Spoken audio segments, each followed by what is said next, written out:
I am Ravi and आप देख रहे हैं आरवी क्लासेस। गाइज हम अपने टैली के 4th लेक्चर में आ चुके हैं। इससे पहले 3 लेक्चर अगर आपने नहीं देखे हैं तो आप मेरी प्लेलिस्ट में जाके वो 3 लेक्चर देख लीजिए, बहुत ईजिली आपको दिख जाएंगे, पार्ट 1, पार्ट 2, पार्ट 3 करके। और 4th लेक्चर में हमारा जो आज का टॉपिक है ये है जो हमने अपनी टैली अकाउंट के अंदर जो हम अपना काम कर रहे थे, इसके अंदर हमें अपनी कंपनी के अंदर कैपिटल इंट्रोड्यूस करानी है। कैपिटल कैसे इंट्रोड्यूस करानी है मैं आपको बता देता हूँ।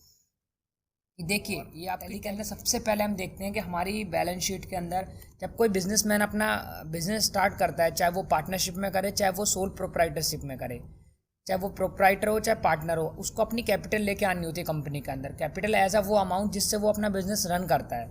तो सबसे पहले हम बैलेंस शीट के अंदर चल लेते हैं, और बैलेंस शीट के लिए आप शॉर्टकट अगर प्रेस करना चाहो तो बी भी प्रेस कर सकते हो, बी फॉर बॉल। और यहाँ पे देखिए आपका जो कैपिटल अकाउंट है यहाँ पे कोई भी अमाउंट शो नहीं कर रहा है, और ये मेरा जो बिज़नेस है अब तक की ये ग्रोथ है, और मेरा कैपिटल अकाउंट में भी कोई अमाउंट नहीं है। तो कोई भी पर्सन जो कंपनी का प्रोप्राइटर होता है या पार्टनर होता है वो कैपिटल कंपनी के अंदर लेके आता है, तो उसकी एंट्री हम कैसे करेंगे, और वो कैपिटल कैश लेके आता है, बैंक में लेके आता है, वो हम देख लेते हैं। सबसे पहले मुझे अपना कैपिटल अकाउंट बनाना होगा। अगर आप लेजर्स के अंदर जाके देखोगे तो यहाँ पे किसी भी तरह का मेरा कोई कैपिटल अकाउंट नहीं दिख रहा है। तो सबसे पहले हम एक लेजर क्रिएट करते हैं कैपिटल अकाउंट का। उसका हेड मैं आपको बता दूंगा, सबके हेड ही मेंस हैं कि आपको किस हेड के अंदर उसको रखना है। सबसे पहले हम इसके अंदर अकाउंट इन्फो के अंदर जाएंगे, लेजर्स के अंदर जाएंगे और क्रिएट में जाएंगे। यहाँ पर मैं टाइप करूँगा रवि कैपिटल अकाउंट,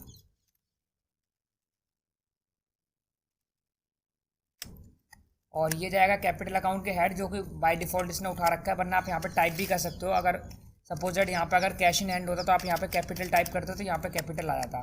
और हमें इसको और कोई डिटेल नहीं फिल करनी है इसमें, और एंटर कर देना है। ये मेरा एक कैपिटल अकाउंट बन गया। आप देखिए, मैं आपको ये बताऊँगा कि मैं एज आ कंपनी के अंदर अगर मैं 5 लाख रुपये लेके आना चाहता हूँ उसकी एंट्री क्या होगी। मैंने अभी आपको दिखाया कि मेरे कैपिटल अकाउंट में कोई बैलेंस नहीं था, जो कि मैंने आपको बैलेंस शीट में जाकर दिखाया था।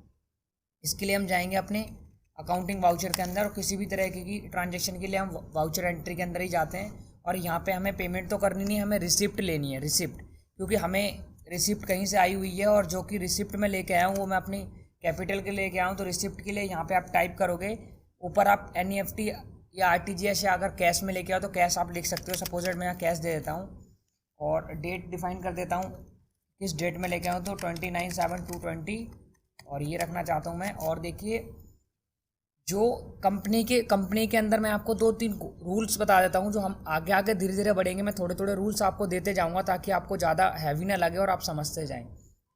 आपका एसेट और लाइबिलिटी बिल्कुल अपोजिट होती है। अगर आप किसी भी कंपनी के अंदर कोई भी एसेट बढ़ाएंगे, एसेट लाइक्स, चाहे वो टेंजिबल हो यानी टचेबल हो, मूवेबल हो, या फिजिकल हो, या फिर इनटेंजिबल हो यानी जिसको हम छू नहीं सकते हैं, जैसे ब्रांडिंग, कॉपीराइट्स और गुडविल आपकी होती है। और फिक्स एसेट वो होते हैं जो आपके furniture, land and building, machinery and laptop and computer है, मोबाइल फ़ोन, जो आप बिजनेस को अपने लॉन्ग टाइम तक जो आपके बिजनेस के साथ चलते हैं, वो फिक्स एसेट की कैटेगरी में आते हैं। फिक्स एसेट का ये रूल है कि फिक्स एसेट जब भी बढ़ते हैं ये डेबिट करते हैं। आपका कैश बढ़ेगा, कैश आपका डेबिट करेगा। अगर कैश कम होगा तो कैश क्रेडिट करेगा आपकी टैली के अंदर, आपके अकाउंट्स बुक्स के अंदर। यहाँ पे मैं ये एग्जांपल लेके चलूँगा। दूसरा अकाउंट बाय डिफ़ॉल्ट अपने आप उसका अपोजिट रहता है। मैं आपको लाइबिलिटी के बारे में मैंने अभी आपको नहीं बताया, मैं पहले इसकी एंट्री कर देता हूँ। देखिए, जब मेरा कैश कम होगा तो मेरा कैश क्रेडिट करेगा, और जब बढ़ेगा तो डेबिट करेगा। इसी तरीके से हम लाइबिलिटी की साइड चलते हैं। जब आपकी लाइबिलिटी है ना, देनदारी, जब आपकी लाइबिलिटी बढ़ेगी तो वो क्रेडिट करेगी। इसी के लिए यहाँ पे सबसे पहले हम क्रेडिट करा देते हैं। आपको दिख रहा होगा यहाँ पे CR लिखा हुआ है, और क्रेडिट करा देते हैं रवि कैपिटल अकाउंट के। हम टाइप भी कर सकते हैं अगर आपको लेजर नहीं मिल रहा है तो। रवि कैपिटल अकाउंट को मैं 5 लाख से क्रेडिट कराता हूँ, और यहाँ पे देखिए डेबिट कराना है मुझे कैश को, क्योंकि कैश बढ़ रहा है मेरा इसमें। अगर आप कोई बंदा आपके कंपनी के अंदर पैसे दे के जा रहा है, मैं एज एक बाहर का ही बंदा हूँ, क्योंकि कंपनी और कंपनी का प्रोप्राइटर दोनों ही अलग होते हैं। फर्म एंड फर्म का प्रोप्राइटर दोनों ही अलग रहते हैं। आप एंड आपका बिजनेस दोनों ही अलग हैं। आप बिजनेस के अंदर अगर कोई पैसा लगा रहे हो तो एज अ लाइबिलिटी लगा रहे हो। आप ये सोच के लगा रहे हो कि वो बिजनेस आपको आगे चल करके कुछ प्रॉफिट अर्न करके देगा, यानी कि वो आप जो कैपिटल लगा रहे हो, अगर 5 लाख कैपिटल लगा रहे हो और अगर वो 5,50,000 कैपिटल हो जाती है तो 50,000 रुपये आपको वो इंटरेस्ट के रूप में या उसी पैसे से पैसा बना के दे रहा है। तो यहाँ पे मैं कैश को डेबिट करा दूंगा 5 लाख, और यहाँ पे नरेशन डाल दूंगा बीइंग कैपिटल इंट्रोड्यूस। और ये देखिए हमने बहुत ही सिंपल थी, हमने अपनी एंट्री कर ली। यहाँ पे आप सेव ना करके मैं बता देता हूँ, आप चाहो तो बैंक के अंदर भी इस एंट्री को लेके आ सकते थे, लेकिन मैंने कैश के अंदर इस एंट्री को जानबूझ के लिया ताकि मैं इस एंट्री को नेक्स्ट एंट्री आपको इस कैश को बैंक में ट्रांसफ़र करना बता सकूँ, जो कि आपकी कॉन्ट्रा वाउचर के अंदर जो एंट्री आएगी। और मैं आपको बता देता हूँ कि ये हम इसको हम सेव कर लेते हैं। सबसे पहले यहाँ पे आपको एक्सेप्ट करने के लिए वाई प्रेस कर सकते हो, एंटर प्रेस कर सकते हो। अब मैं आपको सबसे पहले अपनी बैलेंस शीट के अंदर दिखा देता हूँ। बैलेंस शीट में जाने के लिए आपको बी प्रेस करना है शॉर्टकट के लिए, और आप देख पा रहे हो मेरे कैपिटल अकाउंट के अंदर 5 लाख रुपए आ गए। मैं इस पर क्लिक करूँगा अगर, यानी कि एंटर करूँगा, तो यहाँ से दिख जाएगा आपको कैसे आए। फिर एक बार और एंटर आप करोगे तो मंथ के अंदर आओगे, किस मंथ के अंदर आपने कैपिटल इंट्रोड्यूस करी। मेरे को अपनी टैली में कंपनी बनाने के साथ ही पहले कैपिटल लेके आनी चाहिए थी, लेकिन वो थोड़ा सा हैवी पार्ट था, इसलिए मैंने सेल परचेज और जीएसटी के बारे में जो लेजर्स क्रिएट होते हैं वो मैंने आपको बताएं।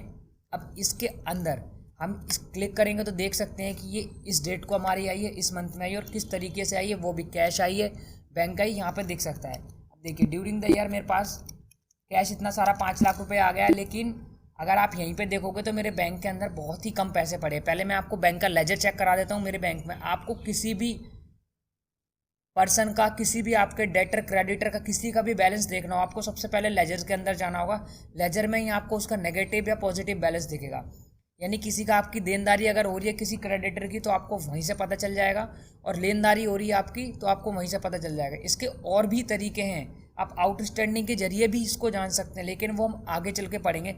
सबसे पहले मैं आपको लेजर्स के अंदर लेके चलता हूँ और अपना बैंक अकाउंट दिखा देता हूँ। IDFC करंट अकाउंट जो मेरा है, इसके अंदर मैं आपको दिखा दूँ कि सिर्फ और सिर्फ अगर आप यहाँ पर देखोगे तो सबसे पहले हम यहाँ पे F12 प्रेस करके ये शो रनिंग बैलेंसेस को यस कर लेते हैं, और आपकी फिगर डेबिट कर रही है, यानी कि कैश का बैलेंस हमेशा डेबिट में रहता है, और 14,810 रुपये जो आपके हैं वो आपका बैलेंस हो रहा है, आपके बैंक में पड़े हुए हैं। अब आप देखिए, आपको जो आप बैलेंस शीट के अंदर जो पैसा लेके आए हो, जो आपका कैश का बैलेंस है, इस कैश के बैलेंस को आपको बैंक में ट्रांसफ़र करना है।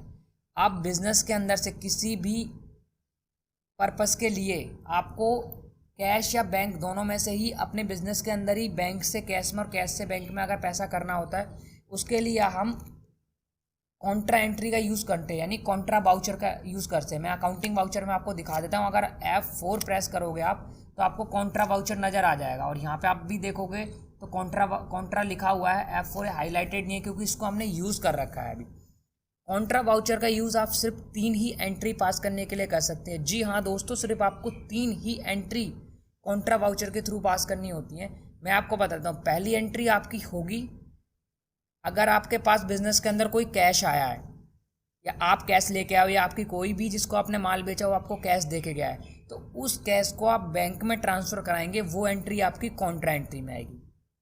दूसरी एंट्री अगर आपके एक बैंक अकाउंट में पैसा पड़ा हुआ है और आपके पास दूसरा बैंक अकाउंट है, लाइक मेरे पास एक IDFC का बैंक अकाउंट है और मेरे पास एक PNB का बैंक अकाउंट है, अगर मैं अपने ही बिजनेस के ही बैंक अकाउंट से बिजनेस के दूसरे बैंक अकाउंट्स में अगर कोई पैसे ट्रांसफ़र करवाता हूँ तो वो भी कॉन्ट्रा एंट्री के अंदर एंट्री आएगी। और तीसरी एंट्री, अगर आपकी कंपनी में कैश इन हैंड नहीं है, यानी कि अगर मैंने आपको दिखाया था अभी 14,000 कुछ रुपए मेरे पास कैश थे, सॉरी वो बैंक के अंदर थे। मैं आपको पहले दिखा देता हूँ कि मेरे, सबसे पहले हम लेजर्स के अंदर जाएंगे और कैश का बैलेंस चेक कर लेंगे कि कैश में आपके पास कितने पैसे पड़े हुए हैं। देखिए कैश के अंदर लेजर में आप अगर जाओगे तो इसमें आपके पास 5,10,500 रुपये पड़े हुए हैं, और आप चाहते हो कि इतने सारे पैसे आपको किसी को इन कैश तो पेमेंट करनी नहीं, तो आप चाहते हो मैंने चेक दे रखा है तो मैं चेक से ही पेमेंट करूं इसकी। और अगर आप चेक से पेमेंट करना चाहते हो तो इस पैसे को आपके बैंक अकाउंट में होना ज़रूरी है। तो दूसरी एंट्री हमने कर दी पैसे को बैंक अकाउंट में ट्रांसफ़र करने की, और दूसरी एंट्री हमने करी है, पहली एंट्री ये थी जो मैंने अभी आपको बताई, और दूसरी एंट्री हमने करी है बैंक अकाउंट से बैंक अकाउंट में पैसे ट्रांसफर हो। तीसरी एंट्री मैं आपको बता देता हूँ, सपोज दैट हमने सारा का सारा कैश इन हैंड, जो कैश का पैसा सारा बैंक में जमा करा दिया, तो आपको क्या करना होगा, कुछ खर्चे करने के लिए, जो आपके कैश के खर्चे होते हैं उसको एडजस्ट करने के लिए आपको बैंक से पैसे निकलवाने पड़ेंगे। तो वो भी एंट्री आप कॉन्ट्रा वाउचर के अंदर एंट्री करोगे, क्योंकि बैंक से पैसा आपके कैश अकाउंट में आ रहा है और कैश से बैंक में जा रहा है और बैंक से बैंक में जा रहा है।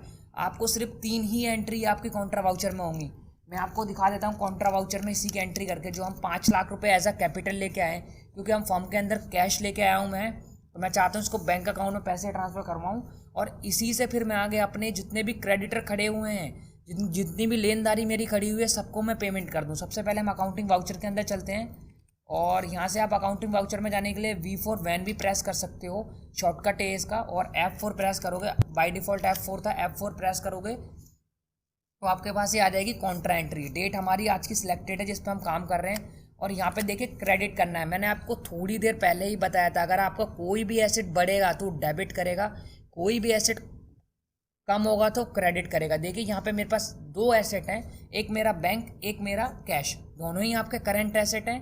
करंट एसेट और फिक्स एसेट को भी हम अगली वाली वीडियो में आपके समझ लेंगे, आप बिल्कुल भी टेंशन मत लीजिए।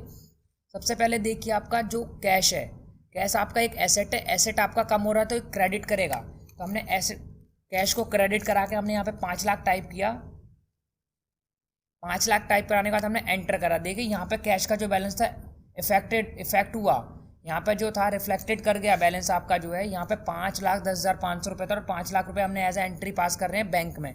और देखिए दूसरा कैश हमारे यहाँ पे बैंक अकाउंट है। आप यहाँ पे अगर IDFC मेरा बैंक है इसको टाइप करोगे तो ये बैंक अकाउंट में पैसे चले जाएंगे, और बैंक अकाउंट का जो आपको क्लोजिंग है वो भी आपको यहाँ पे दिख जाएगा, 5,14,810 रुपये, और हम इसको एंटर कर देंगे। और यहाँ पे आप एक डिटेल और फिर कर सकते हैं, अगर आपको पता है कि आप कैश जमा करवा रहे हो और अगर आप बैंक में जाते हो आप, तो अब बैंक के अंदर आपको एक डिपॉजिट फॉर्म स्लिप भरनी होती है, हर एक बैंक की अपनी अलग होती है, और इसमें आपको नोट्स डालने होते हैं। अगर आपको ये क्लियर करना है तो आप यहाँ पे नोट्स की डिटेल भी आपको फिल करनी पड़ेगी कि आपके पास कितने नोट हैं। जैसे अगर 25 नोट हैं, या फिर आपके पास 2500 नोट हैं, या फिर आपके पास 250 नोट हैं, अब इस सब डिटेल को ऐसे भर सकते हो। अगर 2,000 के आपके पास नोट थे तो मैंने ये डिटेल फिल कर दी और आप एंटर कर देंगे। आप नरेशन भी दे सकते हैं जो आपको देनी हो इसके अंदर एज अ रिलेटेड इस एंट्री से ही, और ये कॉन्ट्रा एंट्री। अब मैं इसका इम्पैक्ट आपको दिखा देता हूँ अपने कैश अकाउंट के अंदर। और आपको पता है दोस्तों, आपको अगर कैश अकाउंट को देखना है तो आपको डिस्प्ले के अंदर जाना है और यहाँ पे आपको टाइप करना है मेनली कैश। देखिए 2 एंट्री हमारे पास डेबिट की थी, एक क्रेडिट की एंट्री होगी, यानी कि कुछ पेमेंट निकल गई है। और आपका जो क्लोजिंग बैलेंस अगर आप देख पा रहे हो यहाँ पे, तो आपका 10,500 रुपये जो कि आपका कैश है। मैं आपको आप इसकी 2 एंट्री आपसे खुद से करके देखना। आप मैंने इस कॉन्ट्रा एंट्री से जो आपके पैसे हैं ये मैंने आपके बैंक अकाउंट में ट्रांसफ़र कर दिए हैं। आप इसी पैसे को दोबारा से कैश में करके देखना। ये एंट्री मैं ही आपको करवा देता हूँ, डोंट वरी। आप अकाउंटिंग वाउचर के अंदर जाओगे और मैं आपको पहले कैश का बैलेंस अपना दिखा देता हूँ। इसके लिए डिस्प्ले में जाएंगे और लेजर्स के अंदर जाएंगे। आप कैश में देखिए, आप नोट कर लो 10,500 रुपये मेरे हैं, और उसके अंदर मैं 10,000 रुपये और लेके आने वाला हूँ अपने कैश अकाउंट से। मुझे किसी को कैश में पेमेंट करनी है, मैंने जमा करवा दिए पैसे सपोज दैट, और मैं यहाँ से फिर कॉन्ट्रा एंट्री का यूज़ करता हूँ। और यहाँ पे मैं अपना एसेट जहाँ से एसेट आपका कम हो रहा है आपको उसको क्रेडिट कराना है। सपोज दैट मेरी बैंक से एसेट कम हो रहा है, क्योंकि बैंक से मैं पैसे निकालने वाला हूँ 20,000 रुपये, और 20,000 रुपये मैंने यहाँ पे टाइप करे, और यहाँ पे मैंने अपना दूसरा एसेट बढ़ा लिया, डेबिट करा लिया कैश। तो कैश को क्लिक करेंगे और ये आप कर देंगे। और मैं आपको दिखा देता हूँ 20,000 रुपये हम लेके आए हैं, तो हम देख लेते हैं लेजर्स के अंदर जाके कैश के अंदर कितना बैलेंस है क्लोजिंग हमारा। देखिए 30,500 रुपये है दोस्तों, क्योंकि 20,000 में लेके आया हूँ और 10,500 रुपये मेरा पहले से था। इसी तरीके से अगर आपको बैंक अकाउंट, अगर किसी एक बैंक से दूसरे बैंक में पैसे क्लिक करने हो, भेजने हो आपको, तो मैं अकाउंटिंग वाउचर के अंदर जाके आपको वही बता देता हूँ। आप ट्रांजैक्शन के अंदर जाओगे, लाइक यहाँ पे अगर जैसे IDFC बैंक से आपका पैसे कम हो रहे हैं सपोज दैट कि 10,000 रुपये, और आपका दूसरा बैंक अकाउंट यहाँ पे आ नहीं रहा है, क्योंकि दूसरा बैंक अकाउंट हमने क्रेडिट नहीं कर रखा है, क्रिएट ही नहीं कर रखा है, सॉरी। अगर दूसरा बैंक अकाउंट हमने क्रिएट कर रखा होता तो यहाँ पे आ जाता, तो हम उसकी एंट्री आप करके देख लेना। अगर ना आए तो आप कमेंट सेक्शन में क्वेश्चन कर सकते हैं, मैं आपको ये भी एंट्री करके बता दूंगा एक बैंक अकाउंट डमी क्रिएट करके। उसके बाद हम ये देख लेते हैं कि पहली एंट्री, हमको इसको 4 ही टॉपिक समझने हैं आज। इंट्रोड्यूस कैपिटल का, और Contra entry, payment entry and receipt entry. अब हम अगली टॉपिक पे चलते हैं अपने पेमेंट एंट्री। पेमेंट एंट्री के बारे में समझने वाले हैं हम। जैसे हम किसी से माल लेते हैं, उसको कभी कभी हम इन हैंड भी पेमेंट कर देते हैं, इंस्टेंट पेमेंट कर देते हैं, कभी कभी हम 7 डेज़ के लिए क्रेडिट भी उससे ले लेते हैं, कहते हैं आज माल दे दो, हम 7 दिन के बाद आपको पैसा दे देंगे। उसकी पेमेंट हमें करनी है। मेरे कुछ क्रेडिटर थे जिनके बैलेंस मैंने नोट डाउन करके रखे हैं, उसकी मैं पेमेंट करके आपको दिखा देता हूँ कि हम उनकी पेमेंट कैसे कर सकते हैं। मेरे पास मेनली 2 क्रेडिटर हैं जिनके कुछ बैलेंसेस मेरे पास निकल रहे हैं, और उनके मैं पेमेंट आपको करके बता देता हूँ। सबसे पहले आप जाओगे अकाउंटिंग वाउचर के अंदर, और अकाउंटिंग वाउचर के अंदर आप पेमेंट पर F5 प्रेस करेंगे जो कि पेमेंट का ऑप्शन आता है। और अगर आपने ऑनलाइन पेमेंट करी है तो आप NEFT लिख सकते हैं और RTGS लिख सकते हैं, क्योंकि इनकी एक लिमिट है, आप चेक कर लेना। इनकी लिमिट ऊपर नीचे होती रहती है। NEFT की 2 लाख रुपये तक थी और 2 लाख से ऊपर RTGS की होती है। तो मैं यहाँ पे नॉर्मली NEFT टाइप करता हूँ और डेट हमारी आज की है। और यहाँ पे मेरे एक है राम मोबाइल, जिनसे मैंने शुरू में माल परचेस किया था। अगर आपने मेरी शुरू की वीडियो देखी तो आपको पता होगा कि सबसे पहले क्रेडिटर हमारी यही थे। राम मोबाइल शॉप वालों भैया को हमें पेमेंट करनी है। और यहाँ पे आप देख पा रहे हो कि 14,700 रुपये उनका क्रेडिट कर रहा है बैलेंस। तो ये बैलेंस हम यहाँ से निकालेंगे और अपने IDFC बैंक अकाउंट से इनको पेमेंट कर देंगे। ये रही नॉर्मल सी बैंक की पेमेंट आपकी। और आप ये चीज़ देख लेना कि जो बैंक का आपका क्लोजिंग बैलेंस था, अगर आपने कुछ एंट्री पास करी तो बैंक का बैलेंस आपका कम हो गया होगा। और एक और एंट्री मैं पास कर देता हूँ। एक और क्रेडिटर है जिनका बैलेंस हमारे पास कुछ खड़ा हुआ है और उनका नाम है शिवम टेलीकॉम, जिनसे हमने मोबाइल फ़ोन परचेज़ करे थे और इनका कुछ बैलेंस निकल रहा है 33,040 रुपये। तो ये पेमेंट भी मैं करवा देता हूँ आपकी IDFC बैंक से। सपोज दैट आप चाहो तो यहाँ से कैश से भी पेमेंट कर सकते हो, बस आपका कैश आपके पास इतना होना चाहिए। कि मेरे पास शायद इतना कैश नहीं होगा, शॉर्ट पड़ जाएगा। मेरे पास 30,000 कुछ कैश है, उनकी पेमेंट 33,000 करनी है तो मैं ऑनलाइन ही करूँगा इनकी पेमेंट, यानी बैंक अकाउंट से। और ये आपने पेमेंट की एंट्री कर दी।